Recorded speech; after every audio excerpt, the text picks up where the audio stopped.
Welcome back. It's Tuesday, January 24th, and as most of us know, the NBA All-Star Weekend is on the horizon. It's only 24 days away. Kind of crazy to think about that. So on today's show, we're going to dive into some quick news. We have a lot of stuff to cover, especially about LeBron. But then we're going to deliver our final NBA All-Star ballot. And we're going to get you guys out of here with some exciting news. So stay tuned for the whole show. I'm not going to hold you guys for too long. It's going to be about the normal 35-45 minutes. This is your early reminder to drop a like on the podcast, on the show, whatever you want to call it. Subscribe to the channel if you're new. We got some big stuff coming up, so stay tuned for that. And speaking of it, turn those post notifications on, man, because we do have a big announcement coming up at the end of the show. It's going to lead into next week and the future, maybe, of this podcast. Hopefully everybody is happy and healthy. Without further ado, welcome to the Anomaly Podcast. I'm your host, Owen Stiftar. Let's get into the show. We're going to start off with La Tracker. Obviously, it's becoming a staple on this show. Not for much longer, but it's been a staple on this show for about the last month and a half, maybe even 2 months of me doing this. But I just got to start this subject, this topic, by saying LeBron is amazing. He just had 37 points and a 25-point comeback against the Blazers this past Sunday. I believe it's his third game of 35 points and 10 rebounds since turning 38 years old. Truly amazing. We're not going to see something like this for a long time. I'll put it that way. But LeBron's averaging about 30 points a game this season. He's still on pace to break the record against the team Kareem's most known for, the Milwaukee Bucks, on February 9th. I'm hoping that's when he does it, right? I'm hoping that's when he does it. It would just make the most sense for TV. He would do it against Giannis, which most people believe is the best player in the NBA. Whatever it is, make sure you're tuning in the next coming weeks for Lakers games, because it's something that we may not see again in our lifetime. So even if you're not a basketball fan, be glued to the news, be glued to the TV. This is really historical stuff that's going to happen here in the first week or so of February. LeBron James, the greatest basketball player of all time. Next up, we're going to talk about the Lakers again. But it's just, they're always in the news, right? But midday yesterday, we got our first meaningful trade of the season. About a week ago, I think I did the trade episode here where to that point, all we saw was a Noah Vonleh trade, which Noah Vonleh was cut right when he was traded to the other team. So we didn't see a trade all season.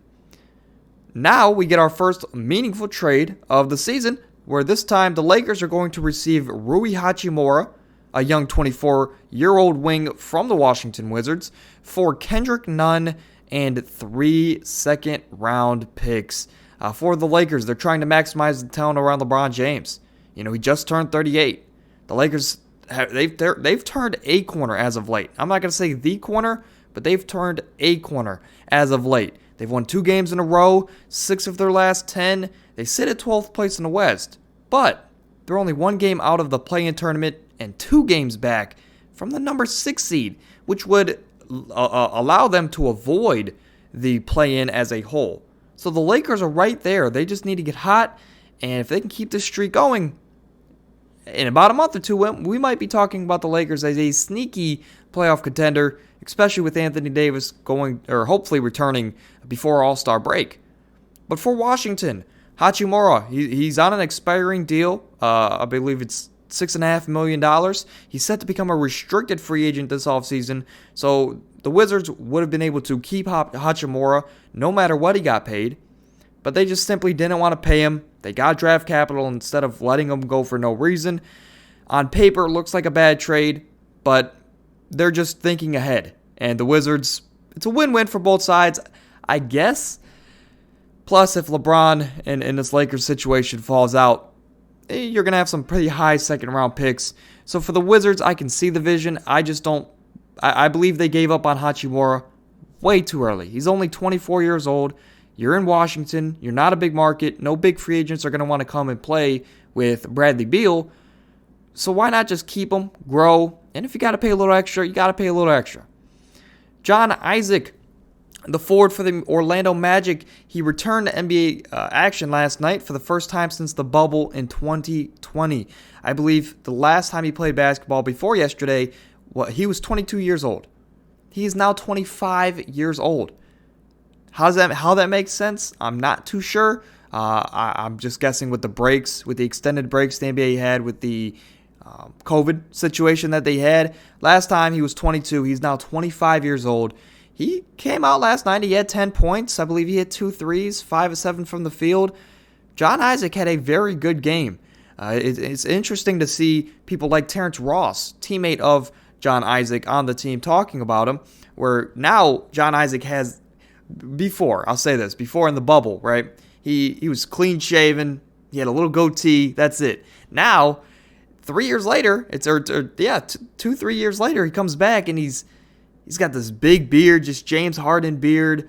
He hasn't got a haircut in 3 years, it looks like. He looks like a completely new man. Terrence Ross says he's playing like a new man. And, I mean, hey, his shot is a lot better than what it was before he was injured.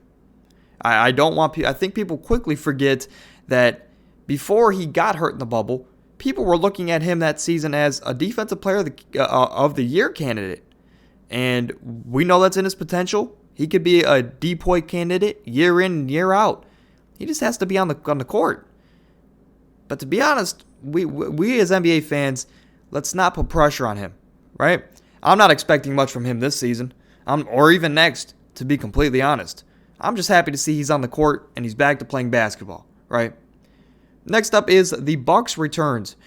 Speaking of returns, both Giannis Antetokounmpo and Chris Middleton returned to action for the Bucks last night in a win over the Pistons, which Chris Middleton has some history with.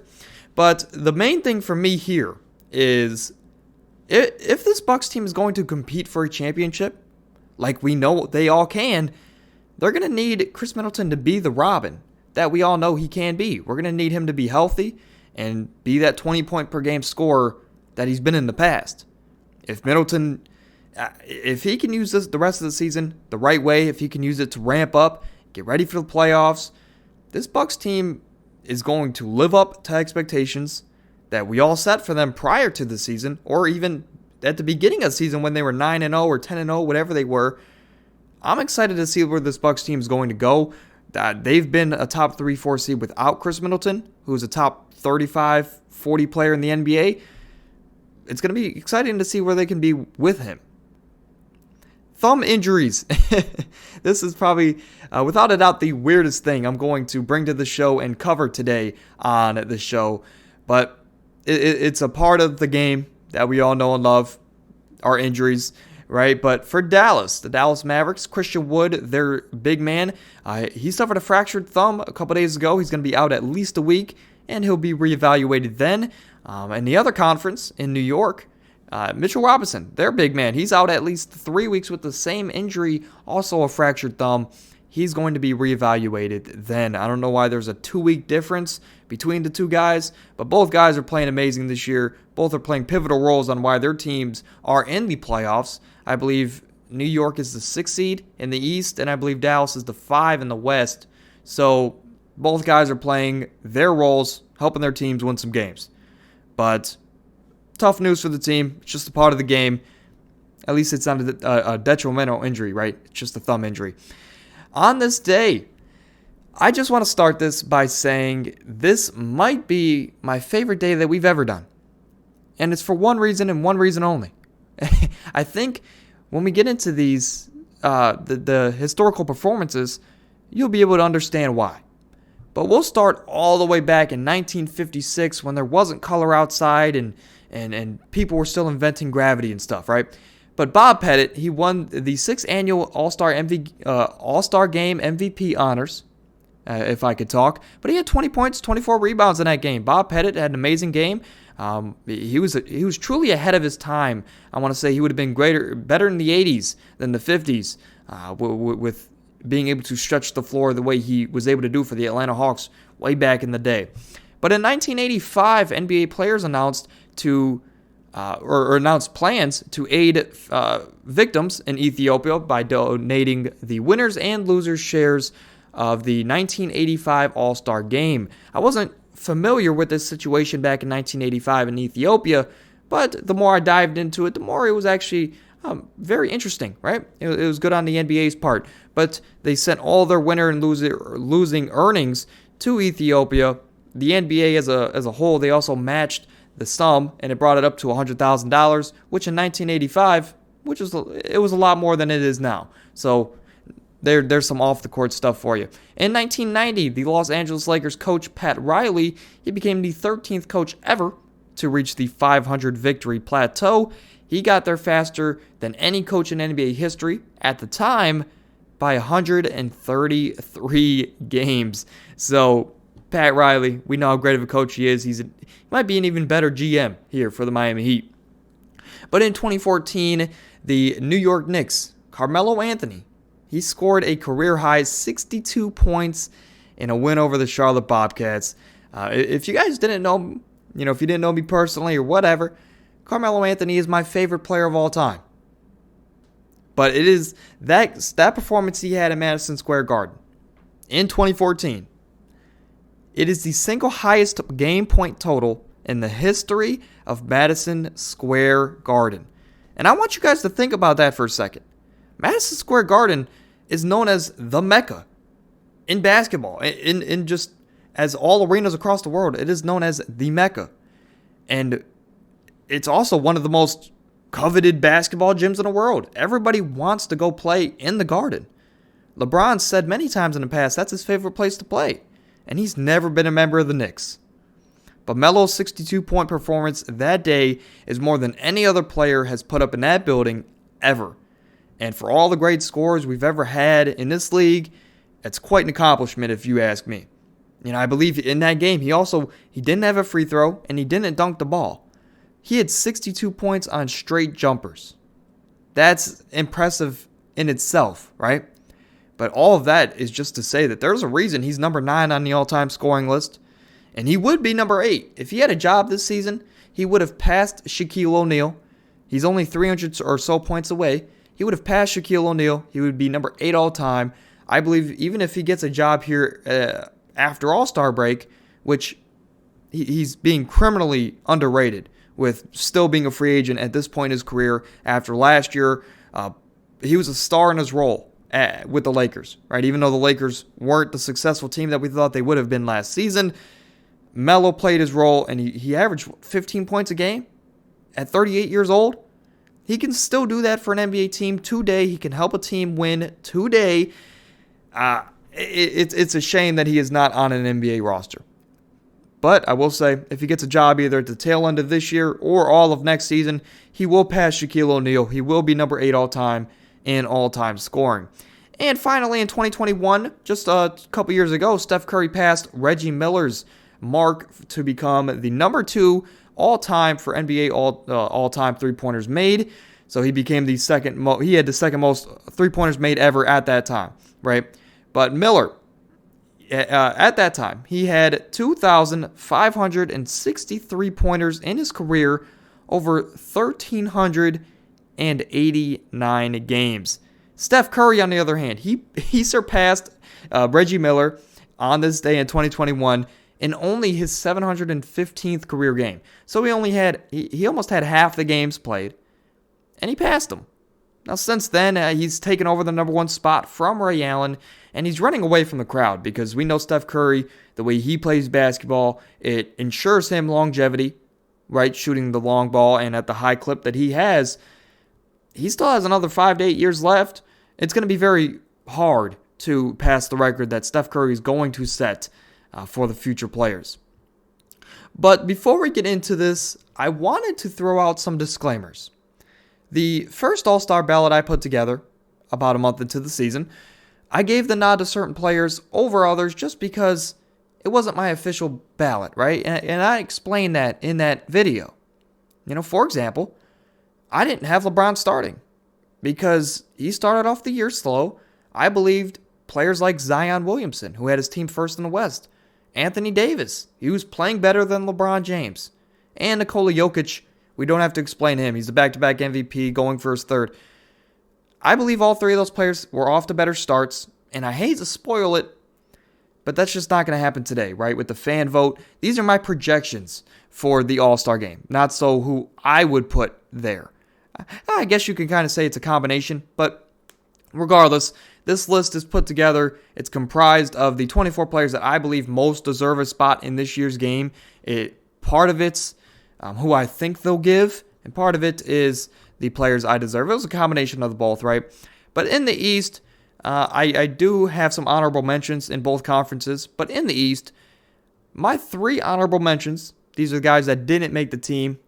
Darius Garland, which we will get into later, Jimmy Butler, and Julius Randle. Whether if it was games played or the people above them were simply just better the first half of this season, they just barely made the list, right? In the West, I have Jaren Jackson Jr., who no doubt I would have had on this list if he played more games. But he just recently came back. He's still averaging like 3.5 blocks a game. In 2023, that's kind of insane. But Jaren Jackson Jr., De'Aaron Fox, and Paul George. It's very hard to leave Paul George off this list because I know the talent that he is, and he's criminally underrated all the time.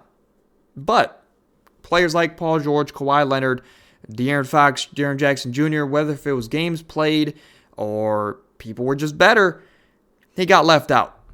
We're going to start in the Eastern Conference here with my starting guards, where I have Kyrie Irving and Donovan Mitchell. We're going to start with Kyrie Irving, who is my favorite guard of all time in the history of basketball. But when I first released this ballot, or when I released my first ballot, he just returned from that suspension that the NBA put him on for his comments that he made, right? But at that point, I would have said there's no way he made the All-Star team. I threw him on there as an honorable mention about a month into the season because I said, I know the talent he is, but with the NBA and the image that they want to uphold, there's no way after having comments like those, Kyrie would be an All-Star. Below and behold, he's now a lock for an All-Star starter position. Simply put, he's been amazing. In his last 3 games alone, let me explain to you how great this man has been. On January 19th, he had 30.7 rebounds, 7 assists. He had 4 steals, 2 blocks, and a 21-point fourth quarter comeback, or 21-point fourth quarter alone against the Phoenix Suns. So he had those great stats, and he put up 21 points in the fourth quarter to get a win against a great defensive team. The next day, on January 20th, he had 48 points, 11 rebounds, 6 assists with 4 steals and another 21-point fourth quarter. These are back-to-back days where he had 42 combined points by himself in the fourth quarters to win those games. And then on January 22nd, just 2 days ago, he had 38, 7, and 9 in a great win against the Warriors. We always know he loves the Kyrie-Curry matchup. Kyrie always shows up for those games. But yeah, I mean, there's no surprise. Kyrie, he's been amazing. The Nets are rolling. He's keeping them afloat while Kevin Durant is out. Kevin Durant should be back before the All-Star break, so that's good. But if he's not, no doubt in my mind, this Nets team still finishes a top 2 seed or top 3 seed when it's all said and done. But the other guard is also a lock. He's been a lock probably since the second week of the season. It's Donovan Mitchell. Call me a homer, call me whatever you want. But he's averaging 28.5 points on a almost 50-40-90 splits. I'm being generous, but 50-40-90 splits, which is rare in the NBA.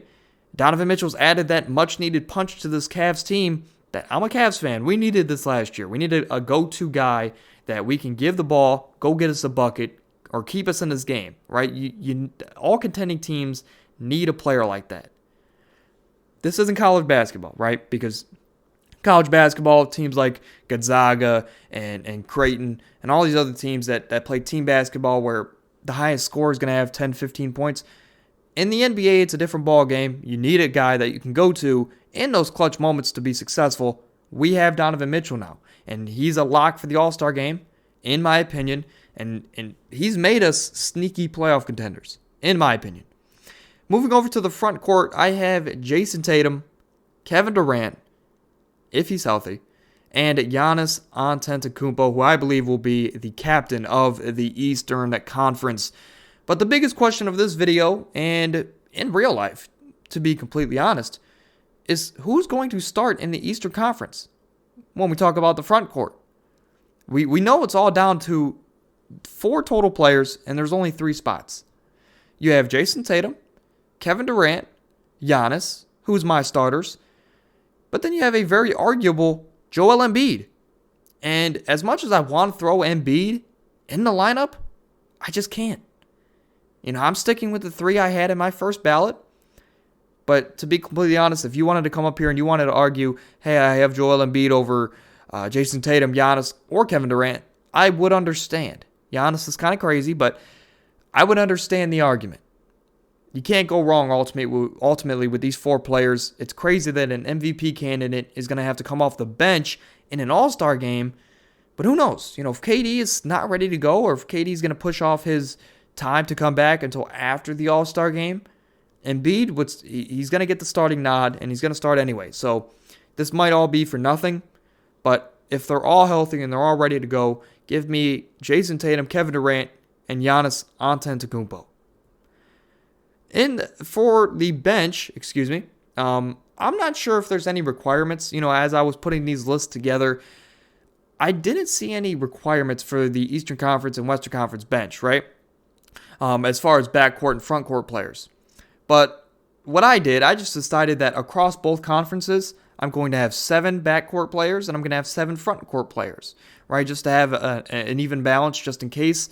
I'm not sure if there's any requirements, but these lists actually worked out better for me. But starting off the bench in the Eastern Conference, I have, first and foremost, Tyrese Halliburton. He's currently hurt, but he's taken that step up this year. He should be back soon. He's currently the assist leader in the NBA. And when he was active, this Pacers team was around the 4 to 6 seed range in the Eastern Conference. Since he's left, his impact, you could tell his impact, because this Pacers team has fell off. They're now like the 8-9 seed in the Eastern Conference. So you can tell the impact is gone from Tyrese Halliburton when he's not there. But he's been amazing when he's on the court. When he's on the court, 20-10 guy. He's bringing this Pacers team to heights that we probably didn't imagine for them before the season. And he's been amazing. But the second guard, he's arguably could be the first guard off the bench. It's James Harden. He's made a complete 180 of a turn after the struggles early on this season. If you kind of want to split the first half of this season into 2, that first was kind of rough for him. But then he's turned it on, and he's turned it on like no other, right? At times it looks like Harden has that Houston bounce back into his game, right? Where he has the quickness, he has the quick first step, he has the feel back where he's getting comfortable, right? And sometimes you'll see James Harden, he won't just reserve to be a playmaker to get Tyrese Maxey and Joel Embiid involved. Sometimes James Harden will go and be James Harden. He'll go into his bag and he'll get this team 30 points. And that's a big reason why this team is the number 2 seed right now. Sure, Joel Embiid's an amazing player. He's an MVP candidate, arguably top 5 player in the world. But I don't believe this team is a 2 seed without James Harden and the way he's been playing. So no surprise he's off the bench, right? But he's been amazing. The last guard spot, Trae Young. To be honest, I didn't want to put him here, to be completely honest with you guys. But he has the counting stats. He's averaging 27 and 10. The Hawks, they just haven't won much this year. I believe they're the 9 or 10 seed. And Trae's having a down year off the eye test. Sure, I expected there to be some type of an adjustment period with a DeJounte Murray, another ball-dominant guard, coming into the lineup. But Trae Young, comparing Trae Young to Trae Young, right? Because Trae Young, top 5 point guard in the NBA. I'm not taking that away from him. Arguably top 6, 7, whatever. He's an elite point guard in the game. But comparing him to himself, he's having a down year.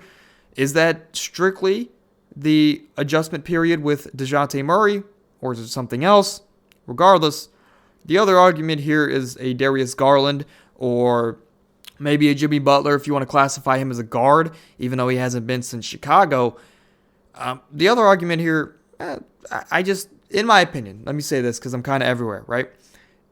In my opinion, the Cavs, they aren't a top 3 seed, and I really don't want to see a team get 2 All-Stars unless they are a top 3 seed.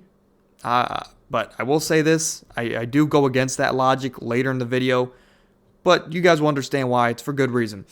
But Trae Young, I'm giving him this last spot. He has the counting numbers. He has all of Atlanta behind him. He'll get this last spot. Starting off the Eastern Conference reserves for the front court, I have Jaylen Brown, Pascal Siakam, Joel Embiid, and Bam Adebayo. Jaylen Brown, he's the second guy, quote unquote, on the Boston Celtics. He's averaging almost the same stats as Tatum, but he is just minorly less, right, in every statistical category. I can't talk, but stick with me. But Boston is the 1 seed. They do look like the best team this year. They do deserve 2 All-Stars. And in my opinion, Jaylen Brown gets a spot, obviously, over a player like a Marcus Smart or a Time Lord. Jaylen Brown gets a spot, averaging 26, 6, and 7, or whatever. He's been great all season. He's going to be an All-NBA defender this season. Jaylen Brown gets my first spot off the bench. Pascal Siakam, he's been one of the lone bright spots in Toronto this year. He's playing at an All-NBA level, just like he did last season. According to last season, he was a top 15 player in the NBA. I believe he's playing at that level or even better, maybe to an All-NBA second team. We'll have to see. But if this team does make the playoffs or even win a play-in game, it's going to be because of Pascal Siakam. A little bit of OG Anunoby if he's still there, but it's going to be because Pascal Siakam. He's been the only reason they're even at the 10th seed at this point with how bad Fred VanVleet has been. But the last spot is Joel Embiid. He's self-explanatory. Arguably a top 5 player in the league. Arguably the best big in the entire NBA. If the front court wasn't so stacked in the East with names like Tatum, KD, Giannis, he'd be a bona fide starter year in and year out. It just shows how much talent is in the NBA, and part of me, I love that, right? As a fan, I love to see that the NBA is so talented that if players from the last generation or last era, like Steph Curry, KD, LeBron, when they do retire, we're going to be in good hands, right? Finally, the most controversial spot. Could be many names, but I decided to give the nod to Bam Adebayo, the defensive anchor for the Miami Heat. It's hard to believe that, first off, it's hard to believe that the NBA would give the last All-Star spot to a Bam Adebayo over a Jimmy Butler, but in my opinion, Bam's just been better this season. Jimmy never takes the regular season serious. We know this. I decided to give it to Bam. He's been the defensive anchor, their top 10 defense, because of Bam Adebayo. That's why I gave him the spot. I would understand the Julius Randle argument here. I would understand a couple different people here you can make an argument for. But the main one, I'd say Julius Randle. Honestly, as I'm going through this list, I might say put Julius Randle in over Bam Adebayo. But it's already set in stone. I'm going to stick with Bam.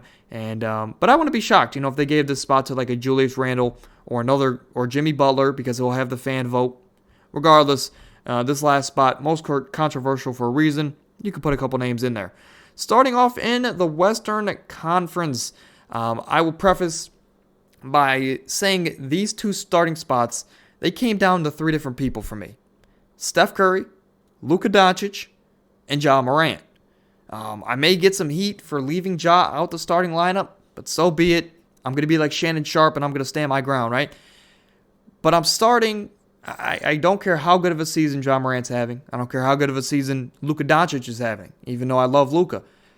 I'm going to start the 4-time champion, the 1-time Finals MVP, the 2-time scoring champ, the 8-time All-Star, an All-NBA 75 member, a 2-time MVP with one of those being unanimous, the one and only in NBA history, arguably the greatest point guard of all time, arguably the most influential player of all time, up there with Mike.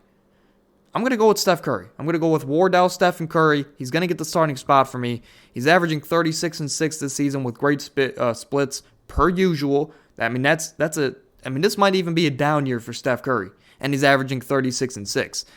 Even though his team they lost last night, they're under 500 now, but he's been great. And quite frankly, that's the only reason I need to give Steph Curry the spot is because he's been great individually.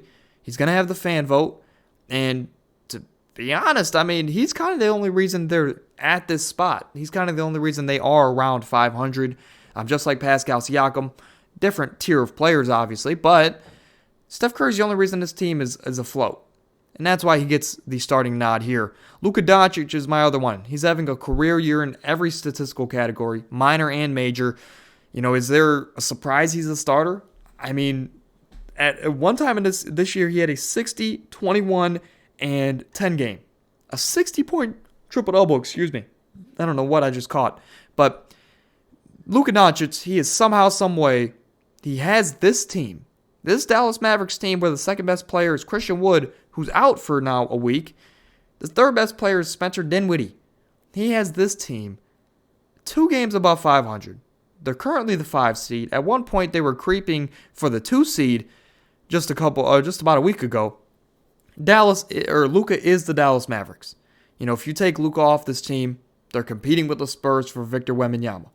This team has 15 first-round picks at this point, right? Trading all the vets that they have. He is the Dallas Mavericks. He is the reason they do good. He is the reason they do bad. Whatever he does, they will follow. I shouldn't have to explain why a top 5 player in the league is getting the starting nod here. Give me Luka Doncic to take this spot.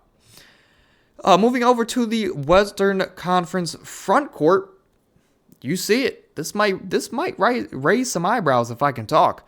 But as always, let's get into it. I have LeBron James, no surprise there. He's going to be the captain of the Western Conference. Lauri Markkanen. The game is in Utah. And at Nikola Jokic. We're going to start with LeBron here. He's been himself. By the time this game takes place, by the time February 19th rolls around and he's going to suit up for this game, he's going to have the most points in NBA history. Both in strictly the regular season, and then if you want to include the postseason as well, he's going to be miles ahead of everybody.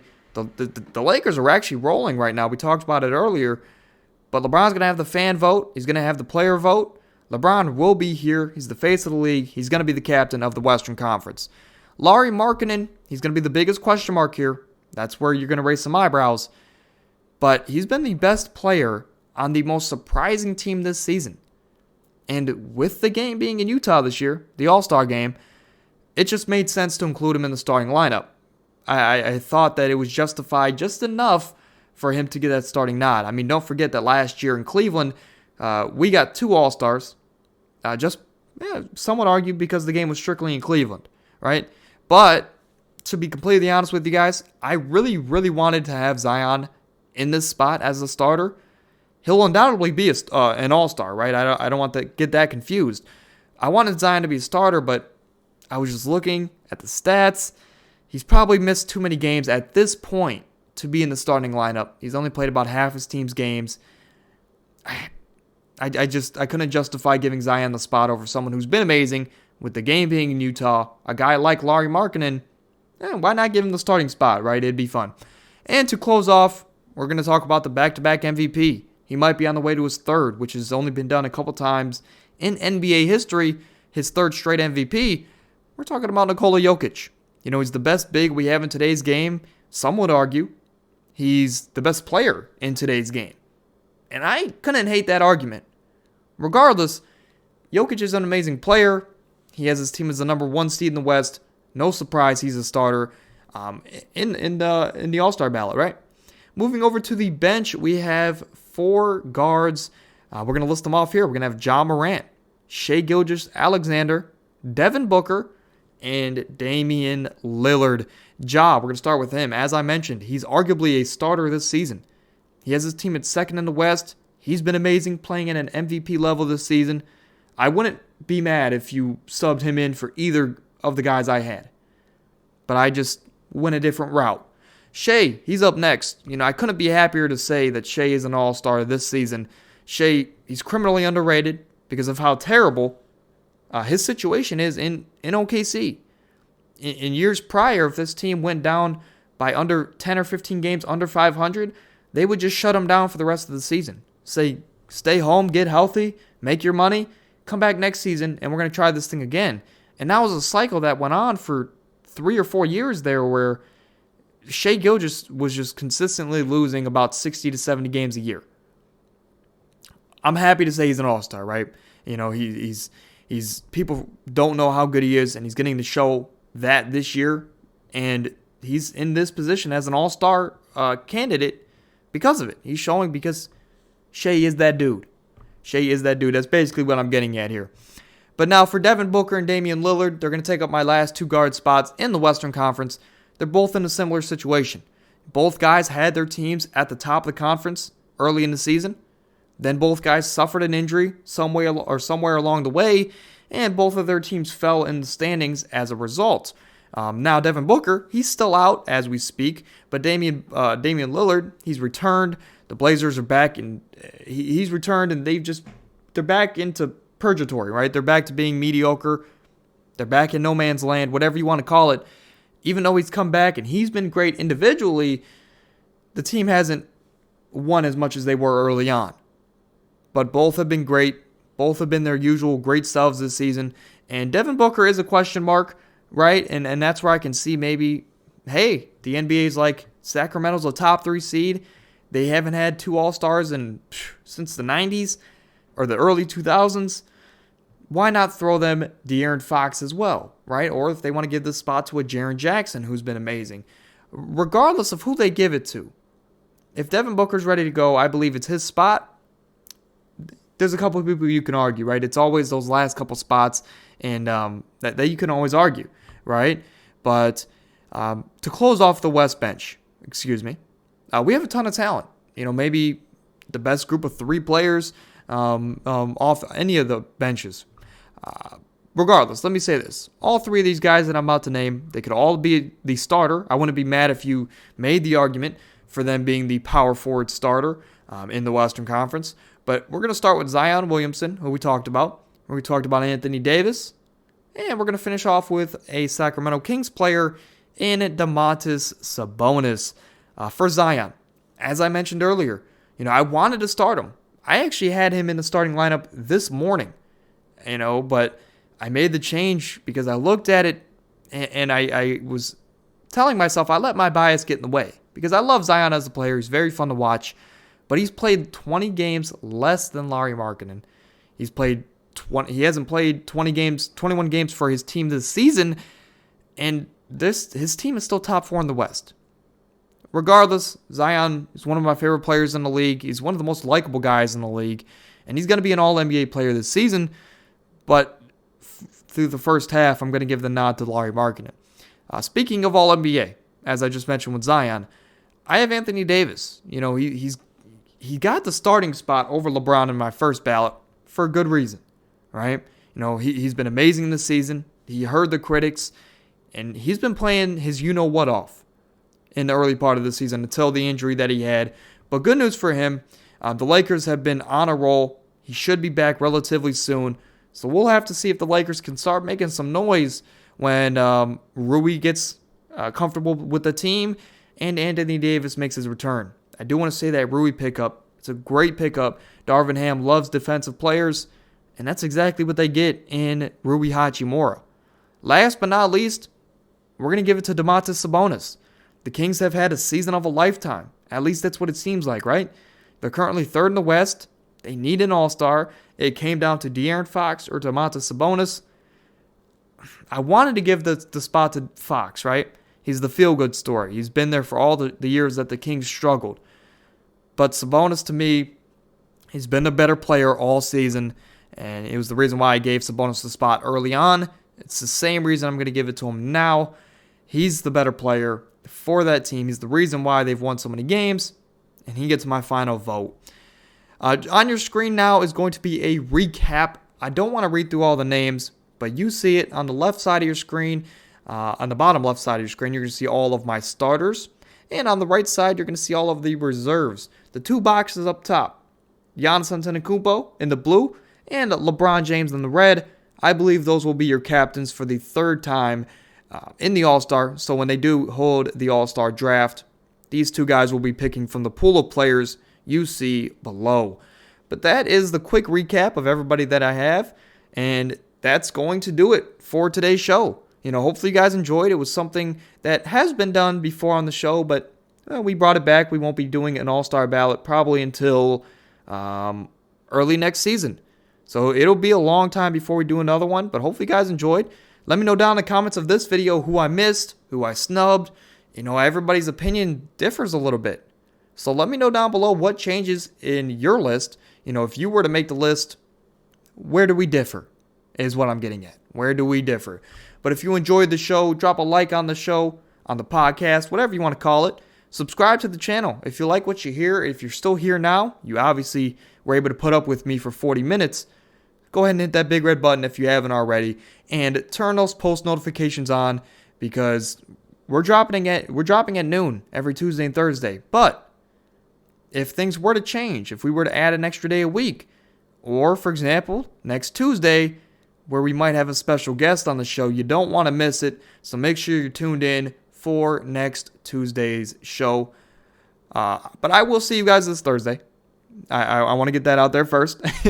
Make sure to tune in this Thursday, because we have the breakdown and picks of the NFL Conference Championship weekend. I went 4-0 last week. I believe I was 5-1 on the podcast. So we've been almost undefeated in the playoffs so far. So stay tuned, or tune in for Thursday's show. It'll be a quicker show, but regardless, we're going to get in and we're going to get out with what we need to cover. But until Thursday, stay happy, stay healthy. I'm out.